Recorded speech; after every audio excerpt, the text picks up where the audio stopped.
And we're ready for the national anthem.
Great rendition of the national anthem here at Reynolds Field. Frank Lemieux is on the hill for the Seahawks in this 9-inning game. He'll be facing leadoff hitter Max McComb shortly, who's batting .313. Louis Vigors is the center fielder, batting second. Alex Lorenz is the right fielder, batting third. Joe Coyne is the catcher. He'll be batting fourth. Batting fifth is Taylor Roulard. First baseman is Taylor Black, batting sixth. Alex Markakis, I don't know if any relation to Nick Markakis, but he is the third baseman for the Monks. And Tim Bodette will leave the light on for you in left field. He's batting eighth. The second baseman is Zach Graham, batting ninth. And the pitcher for the Monks is Alex Valenti, not in the lineup with the DH. In the field for the Seahawks, third baseman Joe Haley, shortstop Dan Donahue, Hunter Sleeper at second base, Ryan Sweeter at first base, Dominic DeSano catching. Pitching is Frank Lemieux. Left outfield is Tyler Colby, Ryan Kelly, and Nicholas Delano left to right.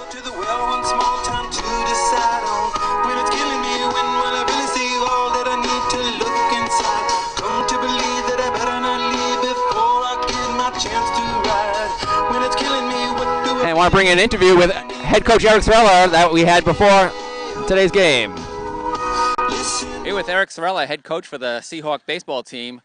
Coach Sorella, you've got a 10-3 record heading into today, and you have St. Joseph's on your schedule. I remember over the summertime you had a number of non-league games on your schedule that you highlighted. Tell us about why St. Joseph's is so special.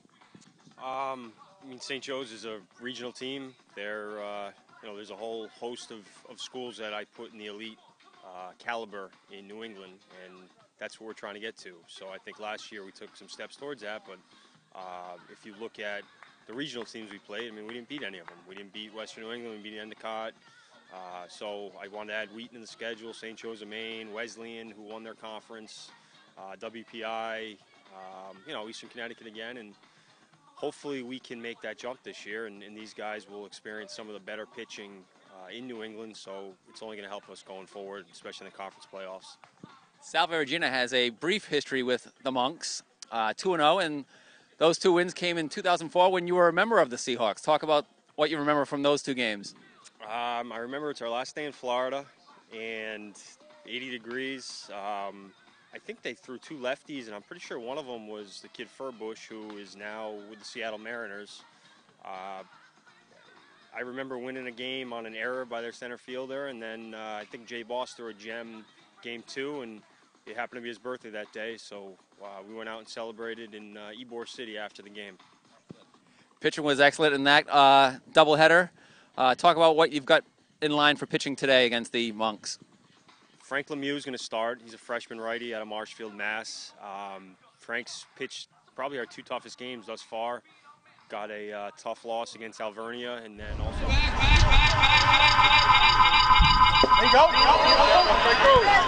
We're back here live, and we've got some Seahawk baseball. I'm joined in the broadcast booth with Andrew Pizzelli, who's done a number of games for us, both basketball and lacrosse. This is his first baseball game. And the first batter of the game against Frank Lemieux, McComb, the shortstop, grounds out to third base. Joe Haley makes the play across the diamond to Ryan Sweener at first. Welcome, Andrew. Thank you, Ed. Glad to be here. I saw that early on, Lemieux, 2 early balls, but then found control of his fastball. He'll get McComb to ground out to third. Nice pitch, Frank. Right there, Frank, go. Lemieux is making his third start of the season. He's 0-2. He's had some tough luck. Hey, someone say. Same spot. This game started just a minute after 1 o'clock.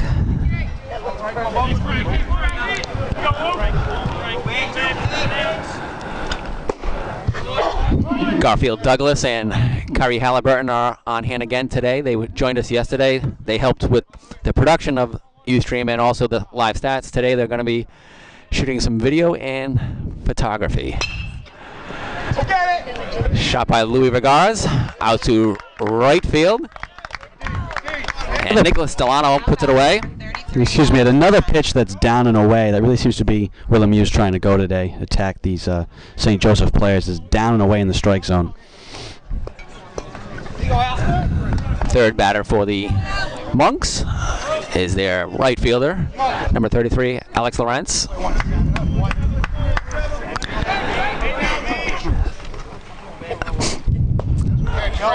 Lawrence is batting .205 on the season. He's got 8 hits in 39 at-bats. 3 extra bases on his hits, 2 doubles and a triple. Pipe that time from Lemieux.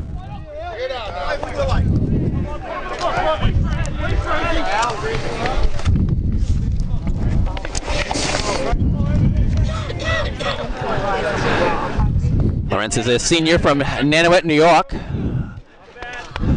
Lemieux doesn't get the call on that check swing. It's a 1-2 count now on the right fielder for the Monks.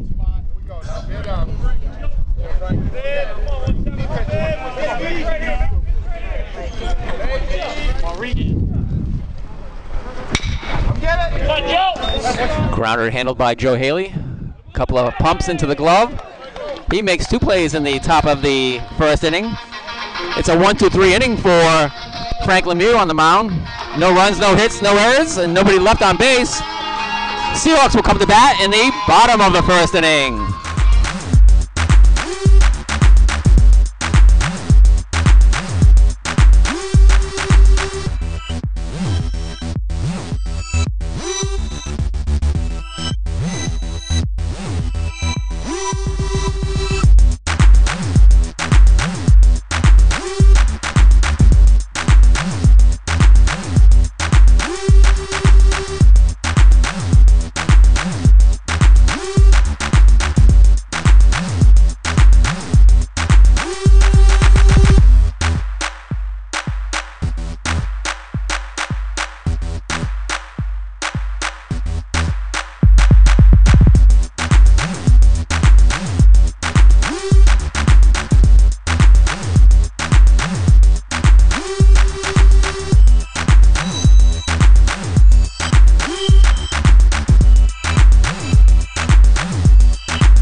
Welcome back to Newport, Rhode Island and Reynolds Field. Monks went 1-2-3 in the top of the first inning. And now Ryan Kelly leads off here in the bottom of the first inning for the Seahawks. Kelly is batting .326 on the season. Sophomore center fielder from Waldwick, New Jersey. Andrew, he made a couple of sensational plays in the outfield. They were almost carbon copy. Right center from his center field position, he came and made some diving catches in Game 2 of the doubleheader. Game 1 was a blowout, 21-2. But closer game in that second. Yeah. And his first diving catch actually led to a run because a cover base runner tagged up from third base. Kelly also had an outfield assist in the game, gunning down a tag up play from a Curry runner leaving second base to third base. He made a catch in front of Tyler Colby out in left field, and then foolishly the Colonel's runner tried to advance, and he's a strikeout victim against Now batting number 2, Dan. Alex Valenti, leading off the bottom of the first. Looking at this game beforehand, you just talked. The Seahawks, they played yesterday. They've kind of been playing consistently. St. Joe's, they haven't played in 8 days, and about 1,300 miles away from here was their last game. So you wonder if you see maybe some rust from them early. Yeah, this is so an early strikeout there, Valenti. This is their first game in cold weather too. Dan Donahue, second batter, taps it over the pitcher, Valenti, and second baseman Zach Graham throws over to Taylor Black to get Donahue by a step. 4-3 on the play. To bring up the catcher, Dom DeSano. He had a game yesterday. Game 1, 7 RBI. He struck the first home run of the season for the Seahawks.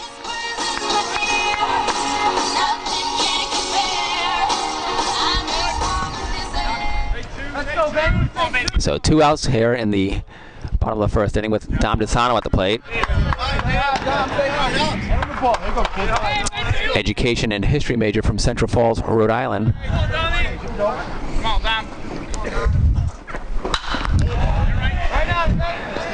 So that was a career high 7 RBI in that first game, and he had 4 at bats that all produced runs. A double was in there, 3-run homer. I'm sure he'd tell you just another day in the office. Yes. And he handles the Seahawk pitching staff as the senior catcher and captain. Temperature at the start of today's game was 56 degrees. Not quite Florida, but we're getting there. Yeah. At least I didn't bring any snow with me today. Yeah, typically, first time I met Andrew Pizzelli was in December of 2013, or late November, and he brought snow with him that day. He had Snow with me about every day after that. Andrew's been such a find for our program, being able to broadcast basketball doubleheaders, and now in the springtime, lacrosse has been a sport that you've picked up. Tell us about yesterday's lacrosse doubleheader that you had. They were at different sites. 2 different sites, yeah. We played Echo Day Field. The women played. Played Echo Day Field, and the women a tough loss, and they really they battled to the end, but 2 goals short. They couldn't stop Stephanie Fitzgerald, the player. That they couldn't control. She couldn't be stopped from the opposing team. So they lost by 2, and then the men, ironically, played up at Brown University.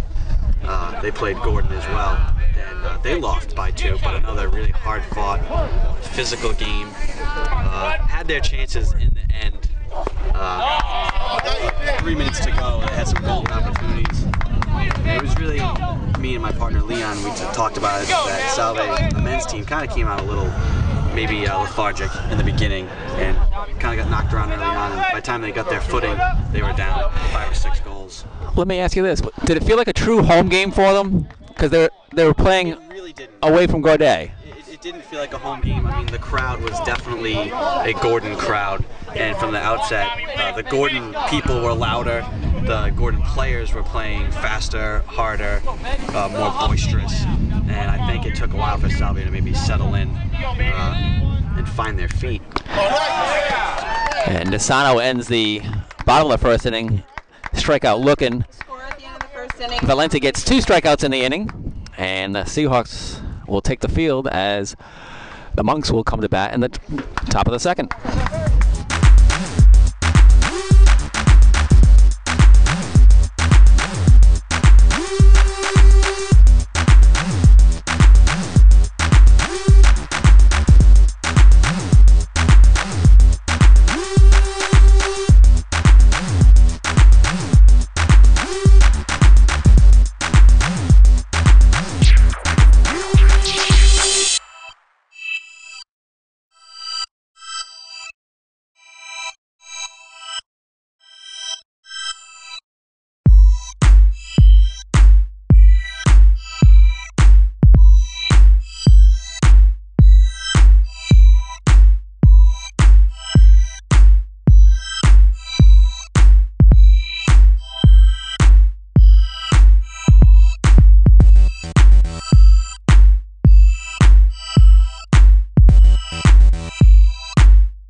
Welcome back to Reynolds Field in Newport, Rhode Island for the top of the second inning. Salve Regina University hosts St. Joseph's College of Maine. Seahawks are wearing the green. Monks are wearing blue tops. It's nice that the Salve Regina baseball team has a variety of uniforms.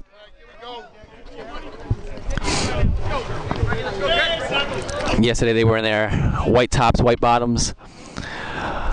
And always a danger with a lot of teams that we play having similar color schemes. Hey, the school that I went to, another blue and green school, Yeah. college. It's a very popular color scheme. Yeah, and it looks well out here. We've got McKillop Library beyond right field.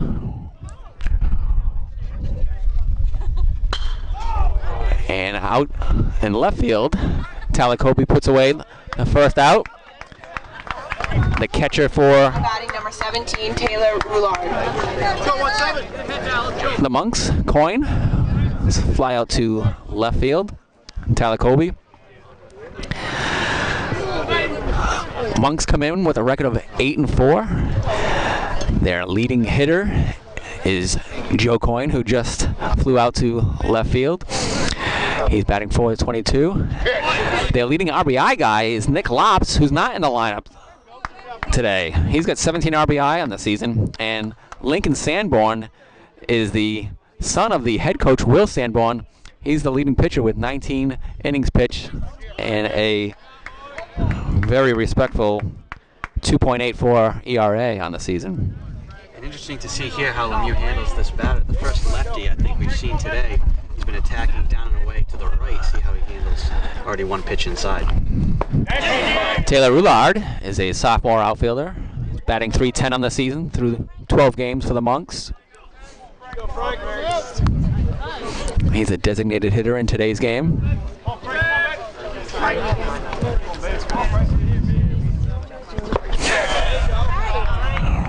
Roulard swings at that one in the dirt. All the call was there. Dom Desano applies the tag and doesn't have to throw down at first base. And the second Taylor of this inning is at the plate for the Monks, Taylor Black. He's the first baseman, batting .450.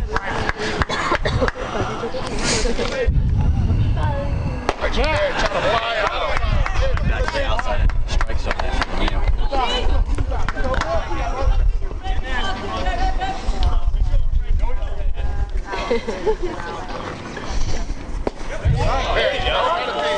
Black has 9 hits and 20 at-bats. No extra bases yet. There you go, Frank. Go, Taylor.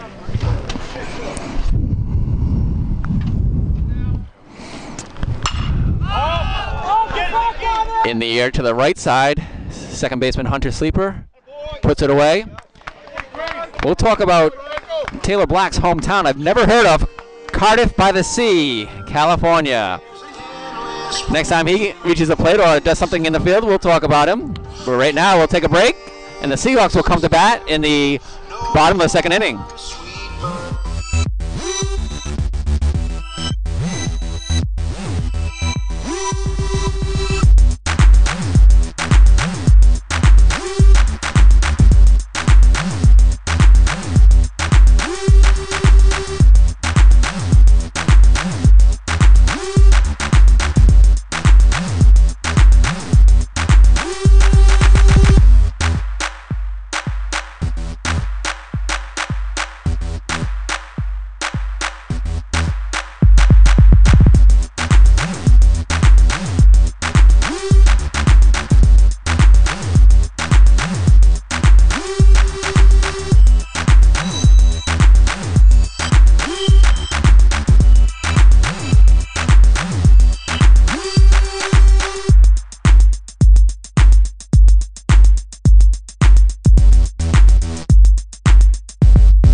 Welcome back to Reynolds Field in Newport, Rhode Island. Bottom of the second inning, Salve Regina batting against Alex Valenti, the starter for the Monks of St. Joseph's.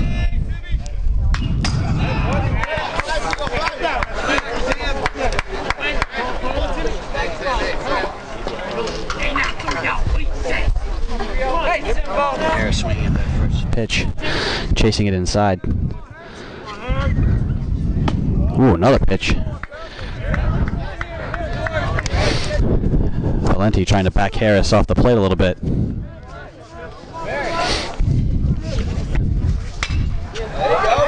In play to center field. Underneath it is the center fielder, Louis Vigars, Number 18. for the first out of the bottom of the second. Joe Haley now steps up for the Seahawks.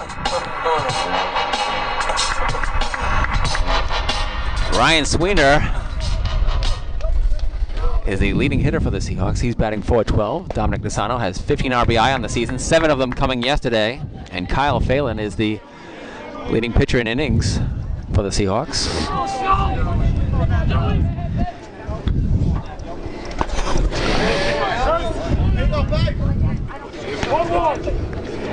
1-1 count to Joe Haley, a junior business administration major from North Kingstown, Rhode Island.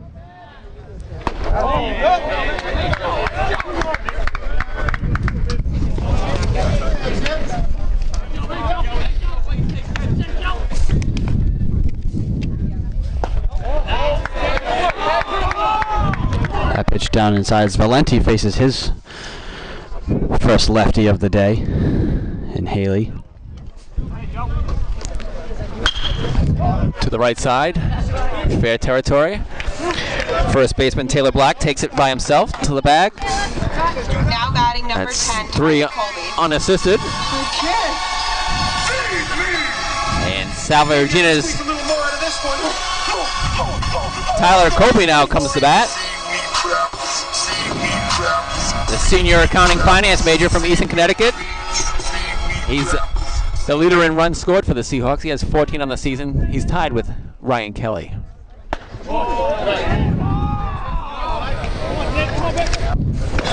Valenti did this the first batter. 2 pitches inside. Looks Coyne kind of setting up now on the outside of the plate, trying to back his man off the plate.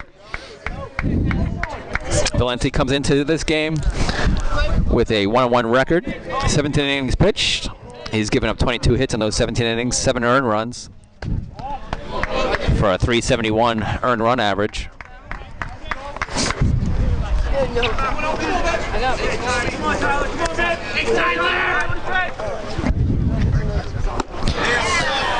Colby chases the high pitch from Valenti, misses it.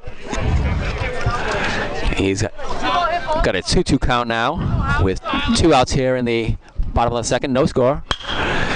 Through the right side, first baseman Taylor Black makes his second put out of the inning. At the end of the second inning, the score remains tied For the Seahawks in that inning.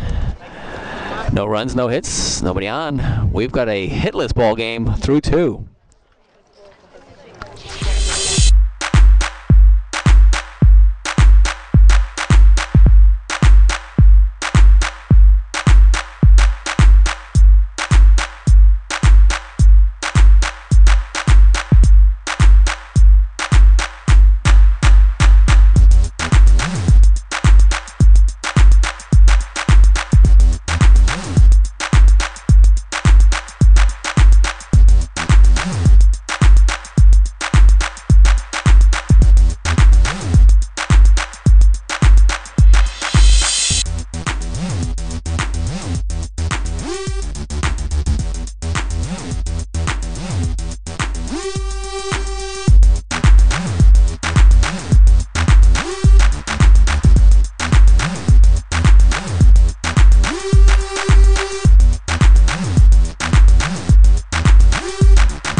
And welcome back to Reynolds Field in Newport, Rhode Island.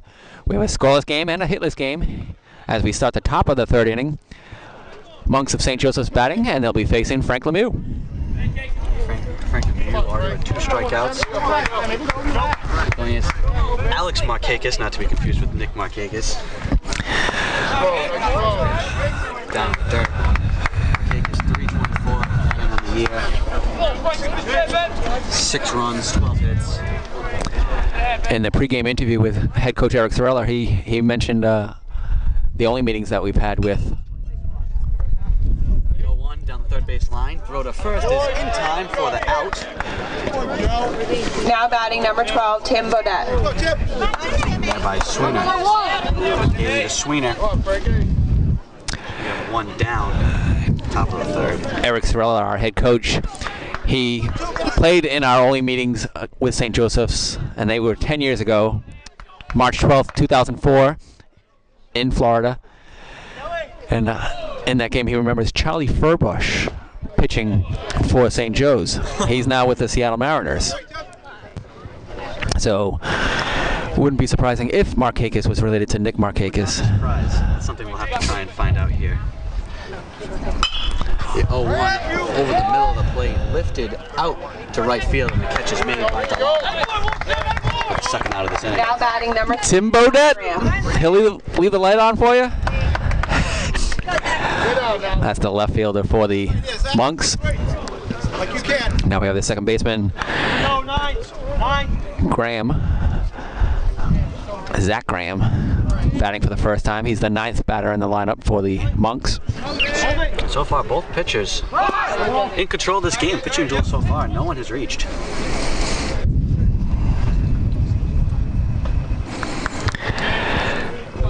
Valenti went through the Seahawk lineup in the first 2 innings. Graham with the swing. Like the Lemieux went with the change up there.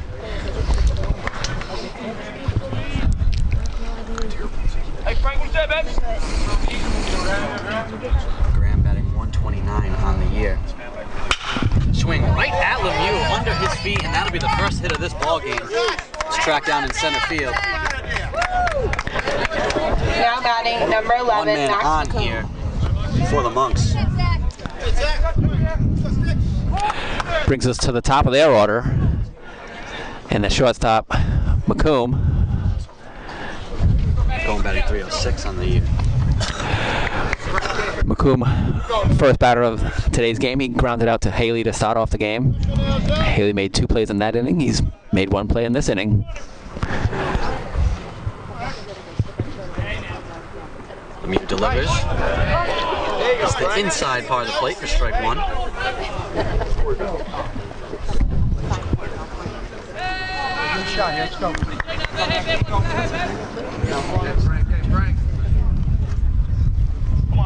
Graham at first. McComb at the plate. 0-1. High.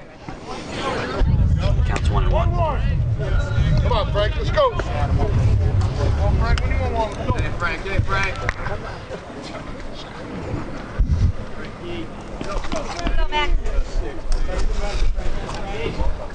McComb waiting for the 1-1 pitch. Grounded to short. Taken. That'll be the 3rd out of this inning. We head to the bottom of the 3rd with the score 0-0.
Welcome back to Reynolds Field in Newport, Rhode Island for bottom of the 3rd action.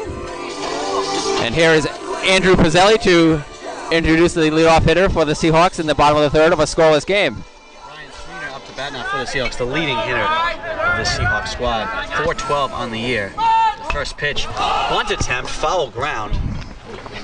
It'll land there, so the count 0-1. Sweener trying to bunt his way on. Salve still looking for their first hit of this game. 21 runs in game 1 yesterday, and that followed 2 consecutive shutouts losses. So the bats came alive when they started to swing at Reynolds Field. Count 0-2. And so often it happens in sports where you score 21 runs in one game where you don't need them. I wish you could, as a coach, we could spread out those goals. Like, oh, we only needed 3. 0-2 is up high, so the count is 1-2. Sweener had